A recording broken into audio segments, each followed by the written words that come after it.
Reading Pioneers is proud to present When Milo Met Sorry by Missy Richardson and Elizabeth O'Carroll, illustrated by Tamara Piper.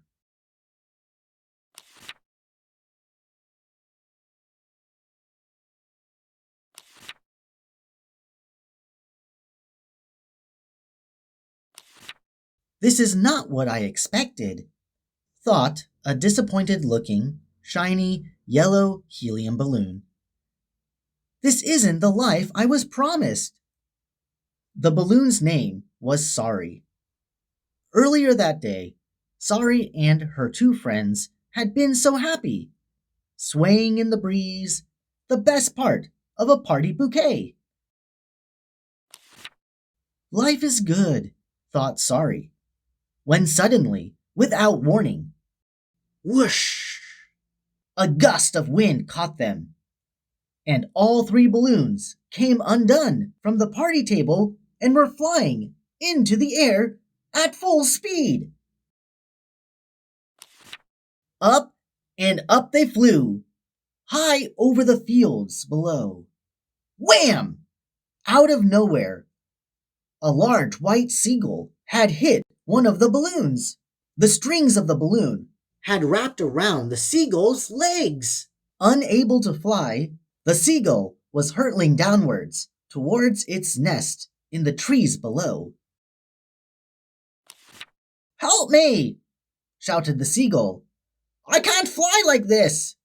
Any moment now, she would smash into her nest and onto the fluffy white baby chick, who was sitting, waiting to be fed. The baby gull saw what was happening and squawked, "I can help! Let me help!" Furiously, the baby gull pecked and pecked. Finally, setting the seagull free, the tattered balloon was no more. Sorry drifted past and sighed, "I'm sorry." On and on. The warm current blew them further out towards the ocean. Without warning, the air around them began to swirl. Sorry looked into the distance to see a big white cloud approaching at speed. What could it be? Wondered Sorry. What was making the air scream? Sorry and the remaining balloon didn't know what was about to hit them. The big white cloud was, in fact, a flock of Canadian geese. Bang! Feathers from the geese scattered everywhere. An older goose had been tangled up by the remaining balloons' string, and now the goose was trapped, tangled, and helpless. "Help me! Hurt me! I'm falling!" shouted the goose to the flock. The flock spun into action and landed on the beach below, pecking, ripping, and tearing at the balloon until the older goose was free. "Hooray!" shouted the flock in unison. Now free, the older goose watched as the shredded balloon lay lifelessly on the beach next to a plastic bottle. The high tide washed the balloon and bottle from the golden sand into the ocean. Sorry looked on. "I'm sorry." Lonely days passed as the warm air blew Sorry up into the sky over the ocean, swirling higher with nothing to see for miles and miles. Suddenly, without warning, the wind dropped. Sorry fell head first into the sea below, hitting the water with a splash. "Help me!" shouted Sorry as she hit the water. But no one answered. "Help!" cried Sorry again and again. But no one answered her, no matter how loud she shouted. It was lucky that she still had a bit of air and able to float. Surely she would have drowned, right there and then. Milo was a handsome jellyfish, and he knew it. Milo's mom had told him so, lots and lots of times. Milo may be a handsome jellyfish, but Milo was lonely. No friends to play with, no one to share jellyfish jokes with. To no one, in particular, Milo asked, why did the fisherman put peanut butter on his fishing pole? To catch jellyfish, of course. That was Milo's favorite joke. Chuckling to himself as he swam along, something shiny had caught his eye. What was it? Hold on. Wait a minute. What's that shiny thing splashing? Milo swam towards the splashing. What could it be? He asked. Is it a shiny yellow jellyfish? Are jellyfish yellow and shiny? Milo wondered. He was not sure at all. He swam on and on towards the shape as fast as he could. Hello out there! He shouted. Sorry shouted back. Help me, please! Please help! Eventually, Milo reached the shiny balloon. What a beautiful, sparkly jellyfish she is! Right there, at that moment, Milo fell, head over heels, in love with the gleaming jellyfish. Milo was smitten. Calling out excitedly, he asked, What's your name, Cherie? Sadly, Milo did not get an answer. Milo asked again, What's your name? Still, no answer. Milo looked up and read the words on Sari's head. Oh, your name is... I'm sorry. That's a beautiful name, my cherie. A beautiful name for a beautiful jellyfish, he exclaimed. Sorry just looked past him towards the ocean ahead. This is a good day, thought Milo. Now I have a friend to tell jokes, too. And she's glittery. All the while, the ocean had changed. It was no longer calm and peaceful. It had become a darker blue and swirly. Suddenly, Sorry was caught up in the spin of the ocean's current and was being dragged away from Milo. Milo shouted out, Sorry, my love, come back! Sorry was too far away to hear him. Milo swam as fast as he could, faster and faster, passing things in the ocean he had never seen before. A cotton swab? What's more, a seahorse's tail wrapped around the cotton swab. What a sad sight to see. Sorry looked on. I'm sorry. Milo had nearly caught up. Wait, my love, called Milo. Wait for me, cherie. Sorry looked past Milo and without really seeing him, and said under her breath, I think I see land. No sooner had Sorry spoken, the ocean grabbed her tail, and she disappeared. She had been pulled down and down, trapped by the ocean grass, wrapping its blades around her tail. Milo searched and searched. Where had she gone? Where is my sweetheart? He asked out loud. Amid all the commotion, a school of colorful fish were eating small white specks. Milo couldn't believe his eyes. That's not food. It's poison. He shouted at the fish to stop. Stop eating that rubbish. Just then, in the distance, a voice shouted, Help me, Milo!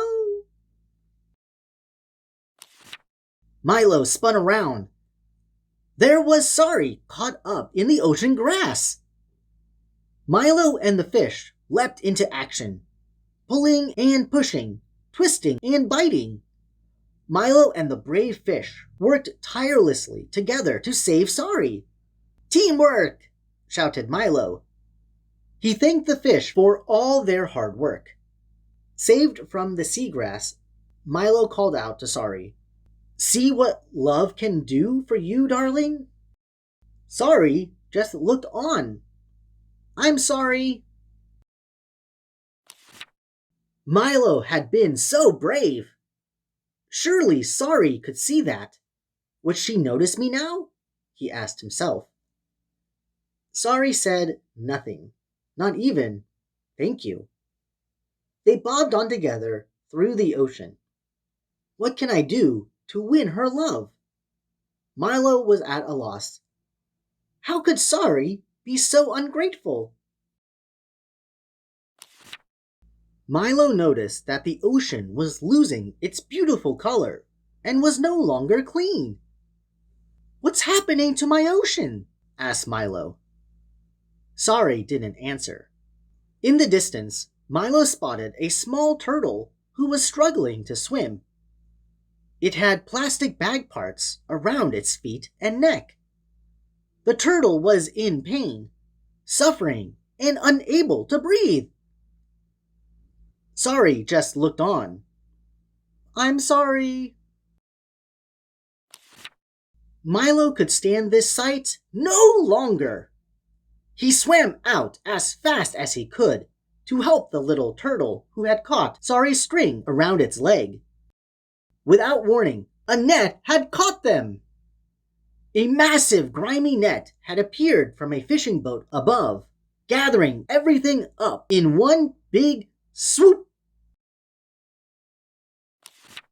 dropping them on the boat deck with a deadening thump.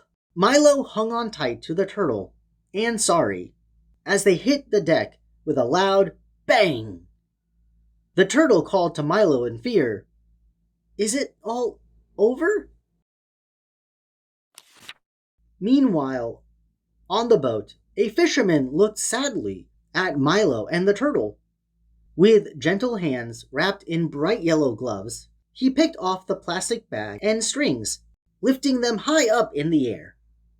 The fisherman shouted, We don't want these guys, do we? They belong in the ocean. With that, Milo and the turtle were placed gently back into the cool water. But Sorry was nowhere to be seen. Time stood still for a while. Milo and the turtle couldn't quite believe what had happened to them. I thought we were done for, called Milo, relieved and confused. He expected Sorry to answer back, but instead came a sweet reply from the little turtle. Milo, you saved my life! You were my hero! Milo focused his sights on the turtle with a new sense of love. Indeed, my darling! Where shall we go next? Smiling kindly at each other, Milo and the turtle swam away into the deep ocean, very happy to be alive and excited to be together. The fishermen were due back on shore that evening. They tidied up all the trash they had collected from their nets and was taking it back to land to throw away. Sorry, once the shining, smiling balloon was stuffed at the top of the garbage bag. Sorry found herself in the trash bag along with the plastic bags, bottles, and rubbish captured by the sea. So, what will become of me now? Sorry asked. No one in particular. Sorry drifted off to sleep, only to be woken up with a tremendous thud. What happened while I slept? She asked. The fishing boat had made it back to shore, and the fisherman had tossed the garbage bag into a larger bin. A green top-loader garbage truck was at the quayside to take all the trash away. At that moment, Sorry knew that included her. The last time Sorry was seen, she was a sad, crumpled, flat, deflated balloon sitting on the top of a landfill pile, propped up by all the other stinking trash around her. Sorry looked out. It was not the beautiful ocean she had known, but a sea of garbage, old bottles, and cans. Sorry shouted as loudly as she could muster. I'm sorry!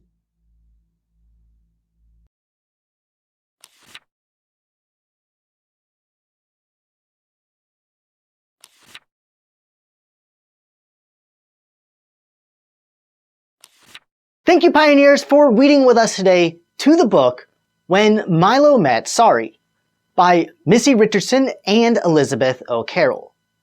I love reading books that teach important lessons, and so I'm so happy to have read this book to raise awareness on the dangers of plastics and pollutions in our water. When Myloh Met Sorry also shows what it means to be a friend and the importance of helping others.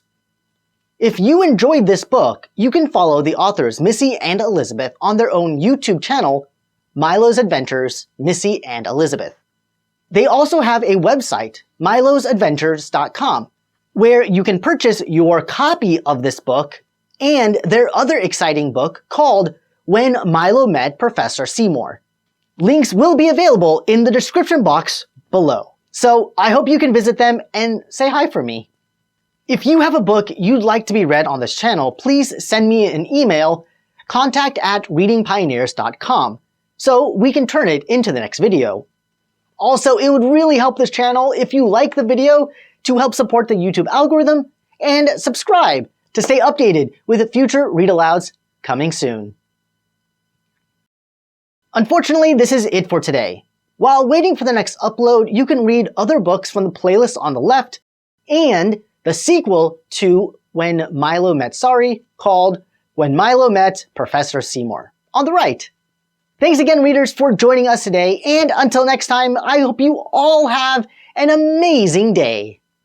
Bye-bye.